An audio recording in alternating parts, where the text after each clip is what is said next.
Good morning. সকাল এখন 8:30 আর বাইরে রোদ দেখো, এত রোদ না। দেখাচ্ছে বৃষ্টি হবে, দেখা যাক কি হয়। ওঠো যে ওঠো, ঘুম থেকে ব্রাশ করে উঠেছে, নাও। ঘুম থেকে উঠে আবার ওঠো ফ্লোরের মধ্যে তোজো, শুতে বসে। যাই ভালো হোক, করে ব্রাশ তোজোকে করো কোনো তোজো। রকমভাবে ব্রাশ করানোর ই জন্য রাজি করো করিয়েছি। তোজো করো, নিশ্চয়ই ব্রাশ করতে তারপরে চায় মামা না। বাবা কি কেমন করে যে ব্রাশ বাবা, করে। কারো বাচ্চা এরকম করলে আমাকে করো, খুব আমি মিস করি দি, করতো। আমি ওকে ব্রাশ করাতে একদম পারি না। তোজোর কিন্তু খাবারে খাইয়ে রেডি দেবো, হয়ে তুমি গেছে, কিন্তু আমাকে তোজোকে আমি ডিস্টার্ব করো খাইয়ে না। দিলাম সকাল থেকে খিচুড়ি। আর আমাদের আজকে এটা ব্রেকফাস্ট। আজকে আমার একটা ফ্রেন্ড এসেছে, সুমন্ত। আমরা সবাই মিলে করে নিলাম আজকে ব্রেকফাস্ট।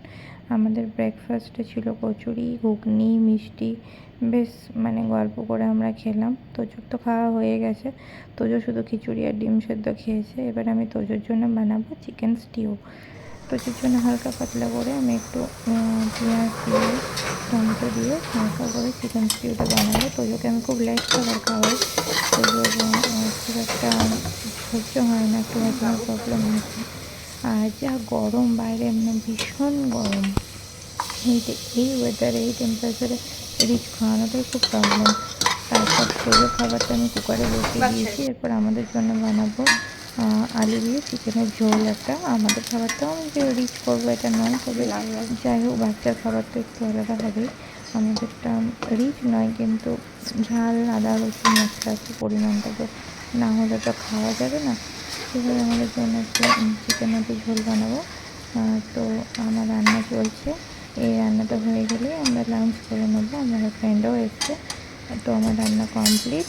এবার ভালো করে আমি টিপে দাও, একটু রেস্ট পায়ে কি করছি। লাগছে। তোজো এখন আমার পায়ে তেল দিচ্ছে। মাম্মার অনেক কষ্ট হয়েছে। এবার ছেলে একটু সেবা যত্ন করলে না, খুব কোন পায়ে ব্যথা মাই না করছে। খুশি হয়। এই যে আমি মানে কী যে বলবো। তোজোর পায়ে তেল দেওয়া হয়ে গেছে, লাঞ্চও হয়ে গেছে আমাদের। এবার তোজো কাঁদতে বাবা কাজে বসেছে। যাবে, সারা দুপুর ঘুম নেই, খালি ঘুরতে যাবো আর ঘুরতে বাবার যাবো। কাজে যেতেই হবে। সকাল থেকে উঠে ওর একটাই কথা, ঘুরতে চলো ঘুরতে চলো। বাড়িতে ওর মন বসছেই না। আবার যদি বলি চল কোথা চল, তখন বলবে না যাব না, বাইরে ঘুরতে চলো। বাইরে ঘোরা মানেই ওর এটা খাবো সেটা খাবো, এটা কিনবো ওটা কিনবো, যা দেখবো তাই কিনবো। এত জেদ না, আমরাই খুঁজে পাই না যে কীভাবে ওর জেদ সামলাবো। তোর বাবা তো ওকে নিয়ে বাইরে বেরোতেই চায় না, রীতিমতো ভয় পায়। এমনভাবে জেদ করে সব জিনিসের জন্য। আইসক্রিম, এখন তো সব দোকানে আইসক্রিম আর কোল্ড ড্রিঙ্কস। আর যখনই কোল্ড ড্রিঙ্কস দেখে আরও মাথাটা খারাপ হয়ে যায়। কোল্ড ড্রিঙ্কস ও খাবেই, কোল্ড ড্রিঙ্কস খেতে ভীষণ ভালোবাসে। কোল্ড ড্রিঙ্কসের পোকা যাকে বলে। আমি এতটা কোল্ড ড্রিঙ্কস খেতে ভালোবাসি না, তবে আমার বোন বেশ ভালোবাসে। কোল্ড ড্রিঙ্কসের প্রতি একটা নেশা আছে। আমার তো শুধু সিনেমা দেখতে দেখতে যাই হয় না, ওই কোল্ড ড্রিঙ্কস, পপকর্ন, ওই ভাল লাগে। যে সারাদিন কোল্ড ড্রিঙ্কস খাবো এটা না। আর তোজো কোল্ড ড্রিঙ্কস পেলে না খাবার খাওয়াই ছেড়ে দেবে। এখন ও কাঁদতে বসেছে, ওর বাবাকে কনভিন্স করার ওর চেষ্টা। কান্না করে করে ও কথা বলছে এখন, যে ও যাবে, ও গিয়ে ডিস্টার্ব করবে না, ও জ্বালাবে না। এখন এইসব চলছে, দেখা যাক কী হয়। আমাদের যাওয়া হয় না হয় না।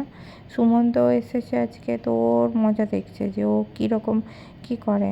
এখন বিকেল 5টা, সুমন্ত বাড়ি যাবে, ও রেডি হয়ে গেছে। এবার আমিও রেডি হয়ে যাব, কারণ তোজো যখন জেদ করেছে তখন তো যেতেই হবে। আমি খুব তাড়াতাড়ি, আমার হাজব্যান্ড বললো যে না, টাইম নেই বেশি, তাড়াতাড়ি কুইক 5 মিনিটের মধ্যে রেডি হও। 5 মিনিটের মধ্যে তো রেডি হওয়া, বাপরে বাপ। আমি ওই জন্য এখন কী করি, আমি আর ফেসে কিছু অ্যাপ্লাই করি না। আমি একটা লিপস্টিক টিন্ট অ্যাপ্লাই করি, যেটা এখন আমার রিসেন্ট খুব ফেভারিট। সেটা হচ্ছে মামা আর্থের এই নিউড শেডের লিপস্টিক টিনটা, যেটা আমি এখন অ্যাপ্লাই করে নেবো। এটা আমার ব্লাশার, সব কিছু। আমি ফেসটা ধুয়ে নিলাম। আজকে আমার ফেসটা খুব অয়েলি লাগছে, তাই ময়েশ্চারাইজার অ্যাপ্লাই করলাম না। কিন্তু আমি বেশিরভাগই ময়েশ্চারাইজার অ্যাপ্লাই করার পরই এই টিনটা অ্যাপ্লাই করে নিই। এটা অ্যাপ্লাই করার পর ভালোভাবে আমি এটা অ্যাপ্লাই করে নেবো। এটাতে ফেসে একটা গ্লো করে, আর মনে হয় যেন একটু মেকআপ করেছি। এরপর আমি অ্যাপ্লাই করে নেবো লিপস্টিক, একটা নিউড শেডের লিপস্টিক। এখন আমার নিউড লুকস খুব ফেভারিট হয়েছে। এটা আমি নায়কা থেকে কিনেছি। এই পিঙ্ক সেলটা ছিল না, তার মধ্যে আমি অনেক কিছুই কিনেছি। এর মধ্যে এই নিউড শেডের অনেকগুলো নিউড শেড লিপস্টিক আমি কিনেছি, আমি শেয়ার করবো পরে। এটা একটা পিচ কালারের। আর নিউড শেডটা না এখন আমার ভীষণ ভালো লাগে, ভীষণ ফেভারিট হয়ে গেছে। আমি এই লিপস্টিকটা অ্যাপ্লাই করে নিলাম।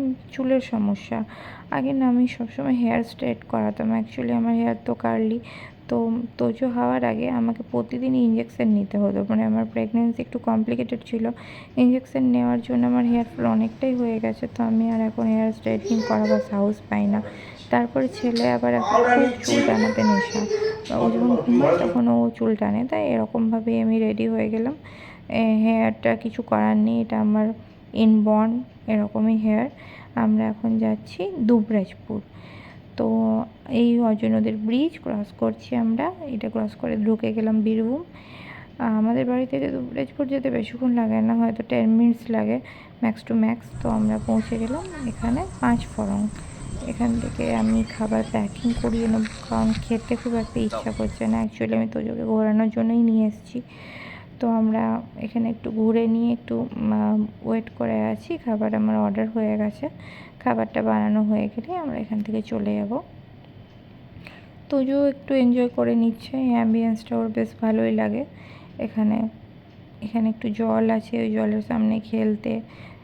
তো আমিও দেখে নিলাম এখানে কি কি পাওয়া যায় কি পাওয়া যায় না। আমি অর্ডার তো দিয়েই দিয়েছি, আর যদি কিছু মিস হয়ে গেছে তো যাই হোক, এখন আমাদের পার্সেলটা আসেনি, আর আমারও খিদে পেয়ে গেছে খুব জোর, বাড়ি গিয়েই খাবো, আমি এখানে খাবো না। তো এখনও আসেনি, ওয়েট করে যাচ্ছি, একটু ফটো তুলে নিয়ে বাহানায়।